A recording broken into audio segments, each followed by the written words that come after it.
Movie की शुरुआत में हम एक जंगल को देखते हैं जहां 3 लोगों का ग्रुप नाव से होते हुए जंगल में जा रहा था। ये लोग सांपों को पकड़कर उन्हें बेचने का काम करते थे और सांपों को पकड़ने के लिए ही ये लोग यहां आए थे।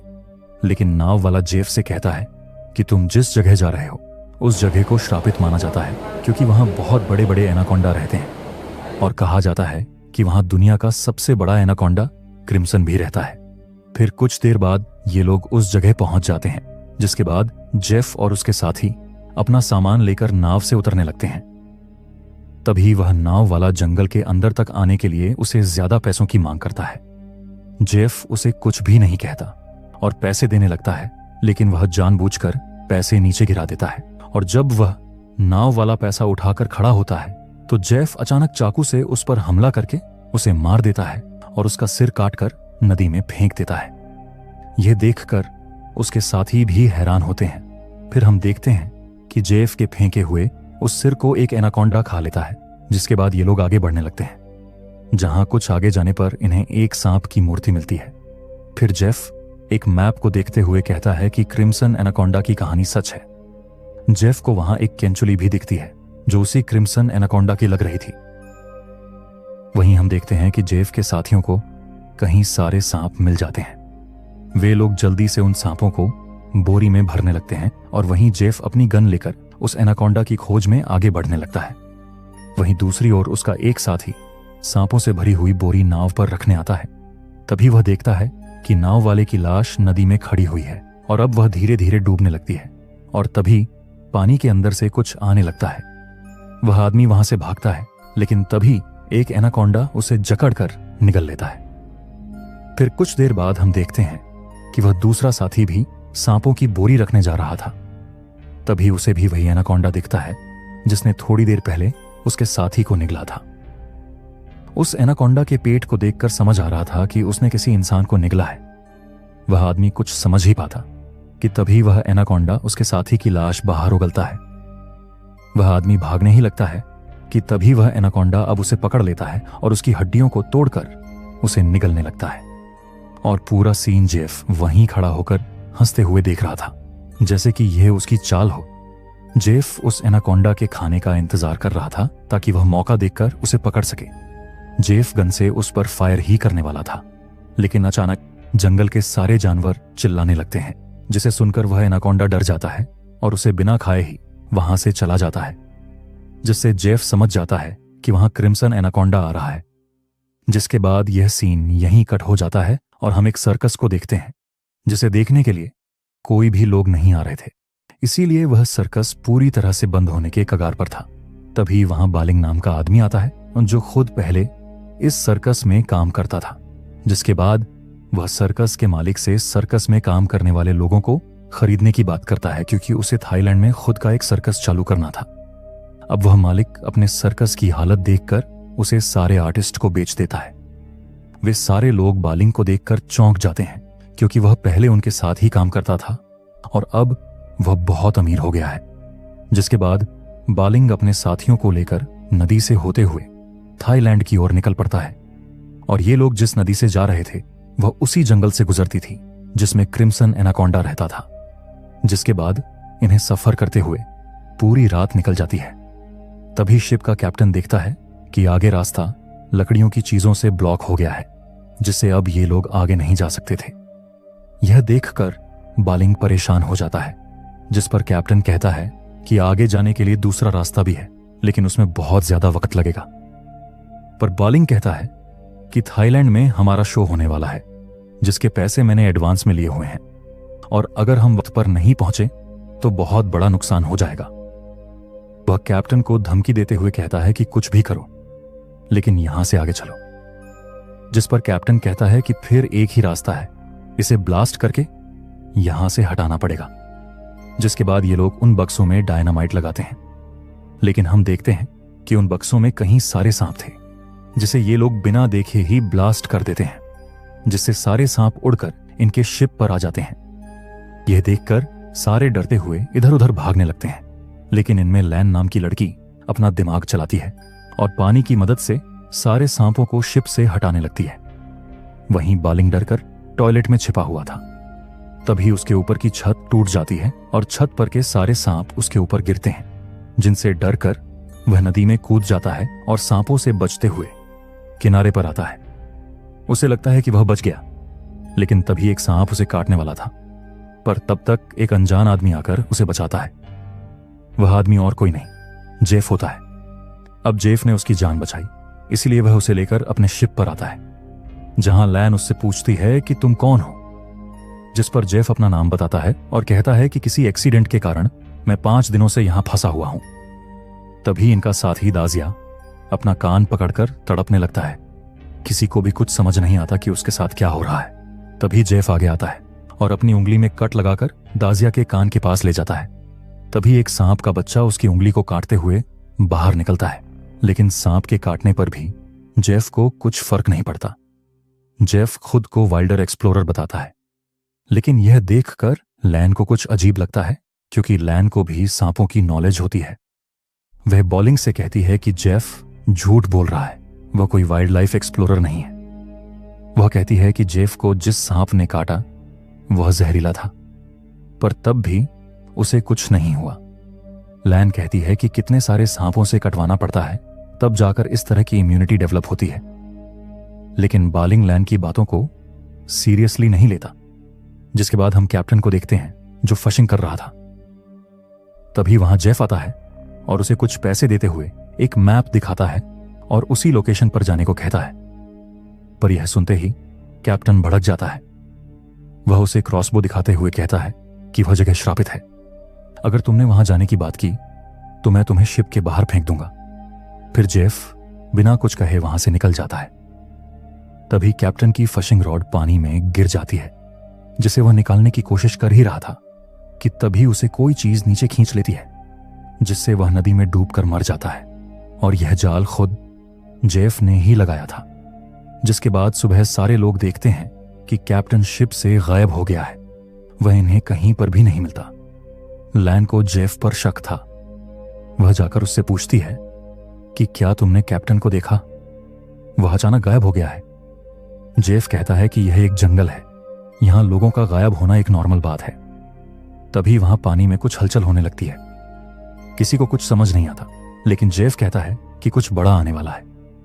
और तभी हम पानी के अंदर एक एनाकोंडा को देखते हैं, जो कैप्टन की लाश को खाने के लिए आया था। और जेफ ने ही एनाकोंडा को पकड़ने के लिए कैप्टन की लाश शिप की फिशिंग रॉड से लगाकर रखी थी। और अब वह एनाकोंडा फिशिंग रॉड में फंस जाता है और छटपटाने लगता है। और इतना बड़ा एनाकोंडा देखकर बाकी सारे लोग हैरान हो जाते हैं। जेफ उसे काबू में करने की कोशिश कर रहा था, लेकिन वह एनाकोंडा खींचकर उस फिशिंग रॉड को ही तोड़ देता है और उस रॉड के साथ जेफ भी नदी में गिर जाता है।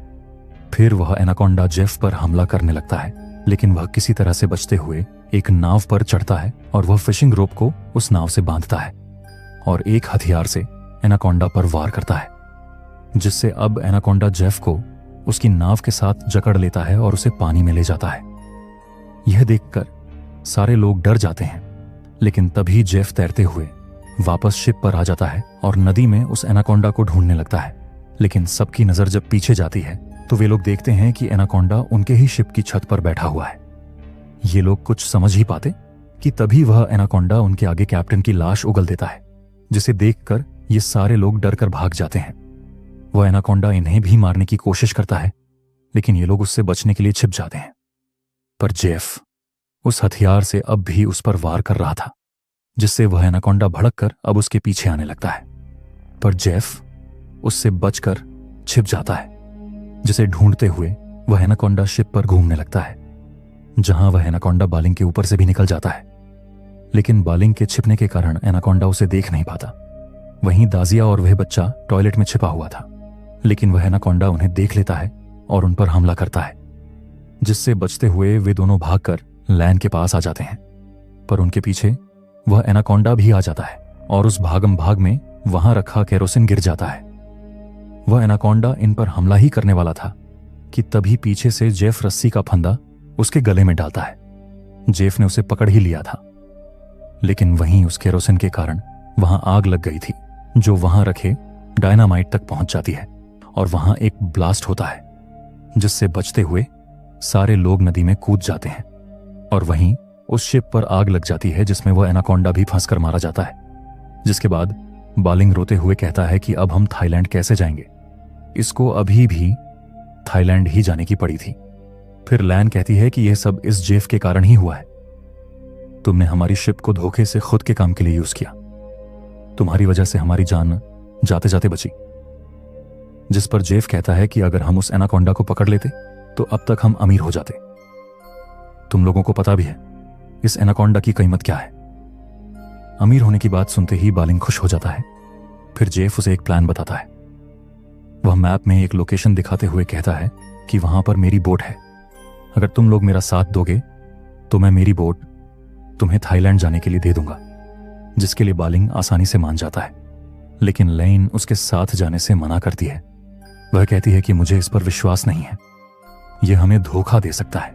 तभी उनकी साथी एली की तबीयत बिगड़ जाती है क्योंकि उसे किसी सांप ने काट लिया था।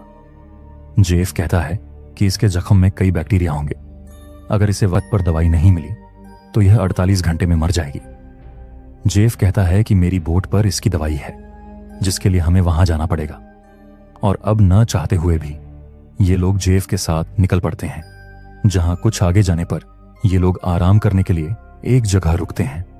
तभी एली वहां पानी पीने लगती है, लेकिन जेफ उसे रोकते हुए कहता है कि यहां का पानी कोई गलती से भी नहीं पीना।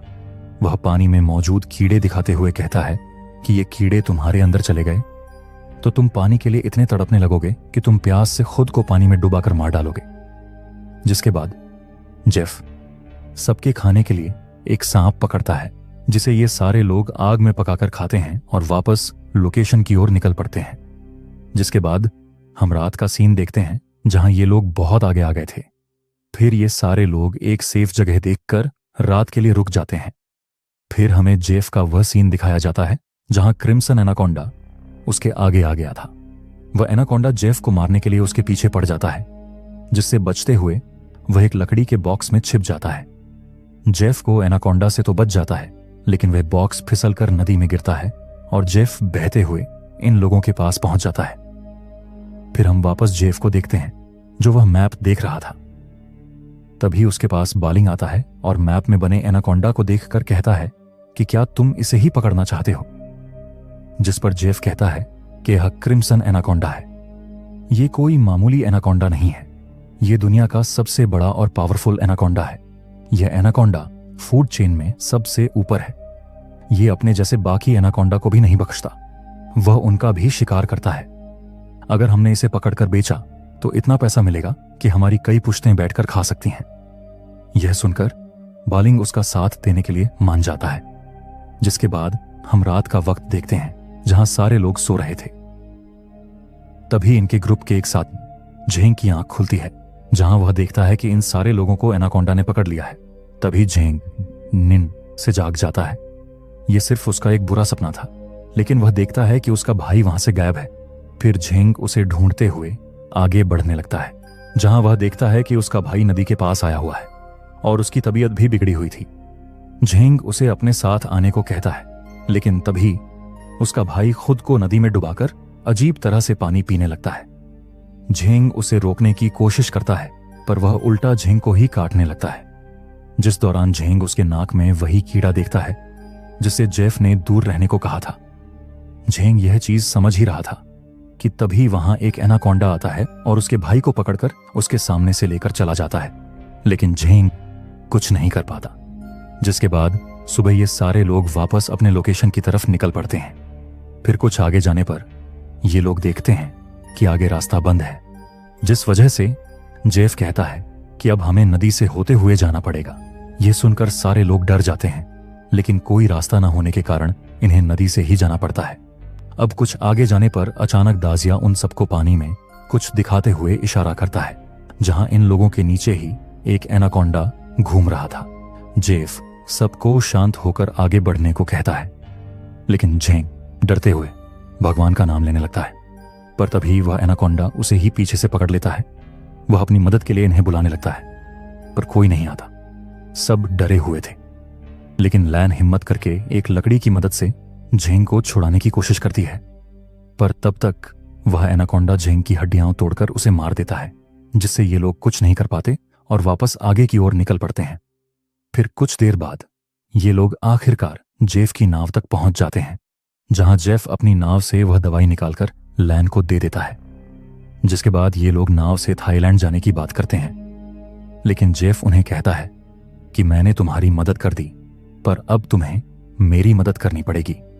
जिस पर उनका एक साथी कहता है कि अगर तुम्हें एनाकोंडा को पकड़ने में हमारी मदद चाहिए तो हम तुम्हारी कोई भी मदद नहीं करने वाले। पर तभी जेफ इन्हें गन दिखाते हुए धमकी देता है। बालिंग भी इनको हथियार दिखाते हुए जेफ की बात मानने को कहता है, क्योंकि वह भी अब जेफ के साथ था। लेकिन लैन कहती है कि हम उसे कैसे पकड़ेंगे, वह बहुत पावरफुल है, उसे पकड़ना बहुत मुश्किल है।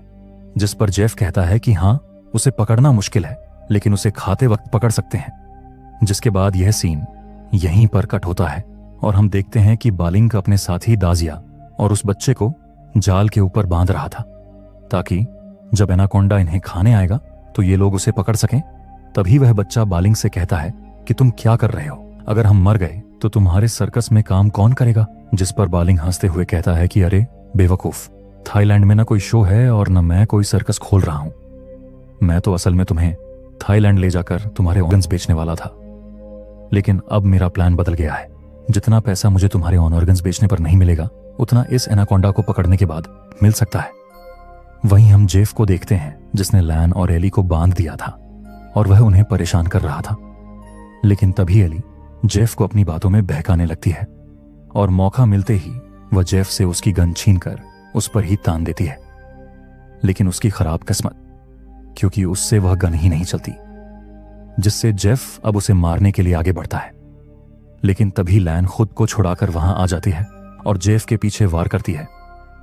तभी एली भी जेफ से वापस वह गन छीनने लगती है, जिससे अब इन लोगों में हाथापाई होने लगती है। वहीं अब हम बंधे हुए दाजिया और उसके साथी को देखते हैं, जहां अब इनकी तरफ एक एनाकोंडा आ रहा था और वहीं दूर खड़ा बालिंग इनके जाल की रस्सी पकड़कर तैयार था। लेकिन वह इस बात से अनजान था कि उसकी मौत भी उसके पीछे ही खड़ी है।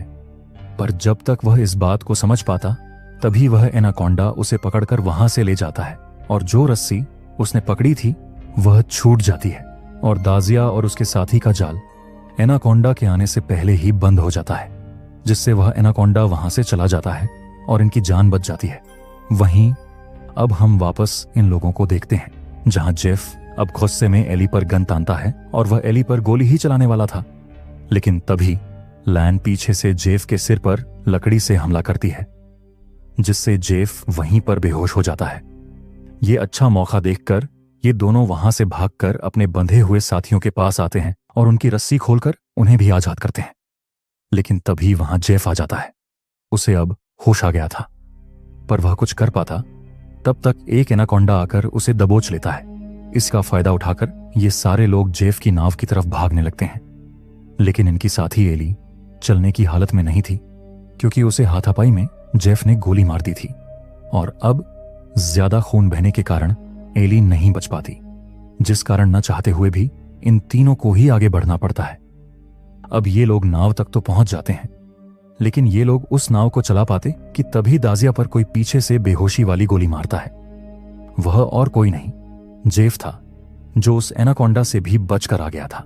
जिसके बाद वह इन तीनों को जाल के बीच में बांधता है और जंगल में कई जगहों पर तेज धार वाली तार लगा देता है और एनाकोंडा का इंतजार करते हुए इनके जाल की रस्सी पकड़कर खड़ा हो जाता है। जिसके बाद थोड़ी ही देर में कई सारे एनाकोंडा इन्हें घेर लेते हैं और अब इन तीनों को पता था कि इन्हें मरने से कोई रोक नहीं सकता। लेकिन तभी अचानक सारे एनाकोंडा किसी चीज से डरकर वहां से भाग जाते हैं, पर एक एनाकोंडा अभी भी वहां खड़ा होकर इन तीनों को खाने ही वाला था कि तभी पीछे से क्रिम्सन एनाकोंडा आ जाता है और उस एनाकोंडा को ही मार देता है। इतने बड़े एनाकोंडा को देखकर ये लोग हैरान हो जाते हैं। जिसके बाद क्रिम्सन एनाकोंडा अब इन तीनों को जकड़ लेता है और इन्हें खाने के लिए अपना विशाल मुंह खोलता है। लेकिन तभी जेफ यही मौका देखकर जाल की रस्सी छोड़ देता है और उसे अपने जाल में पकड़ लेता है। लेकिन अचानक अपने ऊपर जाल आने से क्रिम्सन एनाकोंडा डर जाता है और खुद को छुड़ाने के लिए छटपटाने लगता है। जेफ उसे रोकने के लिए अपनी पूरी ताकत लगा देता है, पर वह उसे नहीं रोक पाता और उसे रोकने के चक्कर में खुद ही दो पेड़ों के बीच में फंस जाता है। लेकिन अब वह क्रिम्सन एनाकोंडा जेफ की तरफ बढ़ने लगता है। यही अपनी जान बचाने की उम्मीद में इनका छोटा साथी अपने दांतों से रस्सी को काटने लगता है। तब तक वह क्रिम्सन एनाकोंडा भी जेफ को अपने लपेटे में ले चुका था, जहां उसकी मौत अब निश्चित थी। वहीं वह छोटा साथी अपनी पूरी ताकत लगाकर उस रस्सी को तोड़ने में कामयाब होता है और अब ये तीनों आजाद होकर वहां से भागने लगते हैं। पर वह एनाकोंडा भी जेफ को निगलकर इनके पीछे आने लगता है। ये लोग आगे जाकर लकड़ी के बक्से के पीछे छिप जाते हैं, लेकिन वह एनाकोंडा इन्हें ढूंढता हुआ वहां भी आ जाता है, जिससे बचते हुए लैन और दाजिया दूसरे बक्से के पीछे छिप जाते हैं। पर वह बच्चा डरकर उसी बक्से के अंदर चला जाता है, लेकिन वह एनाकोंडा उसे देख लेता है और वह खुद भी उसके अंदर जाने लगता है। वह बच्चा भागने की कोशिश करता है, लेकिन बक्से की दूसरी बाजू बंद थी। वह एनाकोंडा उसके बहुत नजदीक आ चुका था, पर तभी दाजिया बाहर से वह रास्ता खोल देता है और बाहर आकर बच जाता है। पर इसी बीच में वह एनाकोंडा दाजिया के पैर को पकड़ लेता है, पर तभी लैन उस पर एक नुकीली लकड़ी से वार करती है, जिससे वह एनाकोंडा तड़पने लगता है और जेफ की लाश बाहर उगल देता है और वापस इनके पीछे लग जाता है। ये लोग उससे बचते हुए जंगल में भागने लगते हैं, जहां कुछ आगे जाकर ये लोग अलग अलग जगह छिप जाते हैं। लेकिन वह क्रिम्सन एनाकोंडा लैन को ढूंढ लेता है और उस पर हमला कर देता है। लेकिन दाजिया वहां आकर उस एनाकोंडा के मुंह में लकड़ी डाल देता है और लैन भी उसका साथ देते हुए उस एनाकोंडा की आंख पर वार करती है, जिससे वह एनाकोंडा दर्द से तड़प उठता है और होल से जमीन के नीचे चला जाता है। ये तीनों वापस अपनी जान बचाकर आगे भागने लगते हैं, लेकिन वह एनाकोंडा जमीन के अंदर से भी इनका पीछा कर रहा था। और एक समय ऐसा आता है कि वह एनाकोंडा अचानक जमीन से बाहर निकलकर तेजी से इन पर हमला करता है। लेकिन ये लोग भागते हुए उस जगह पहुंच चुके थे जहां जेफ ने वह धार वाली तार लगाई हुई थी, जिससे टकराकर उस एनाकोंडा का मुंह दो हिस्सों में कट जाता है और ये तीनों वापस अपनी किस्मत से बच जाते हैं। इन तीनों को अपनी आंखों पर विश्वास नहीं होता कि ये बच गए। जिसके बाद हम देखते हैं कि ये तीनों लोग उस नाव को लेकर यहां से निकल जाते हैं। लेकिन मूवी के लास्ट सीन में हमें दिखाया जाता है कि वह एनाकोंडा अभी भी जिंदा था, जिससे हम समझ जाते हैं कि यह कहानी अभी भी खत्म नहीं हुई। और इसी सीन के साथ ये मूवी यहीं समाप्त होती है। अगर आपको ये मूवी पसंद आई है तो वीडियो को लाइक करके चैनल को सब्सक्राइब कर देना और कमेंट में वीडियो कैसा लगा वह भी बता देना। हम मिलते हैं इसी तरह और एक इंटरेस्टिंग मूवी के साथ। तब तक के लिए बाय बाय।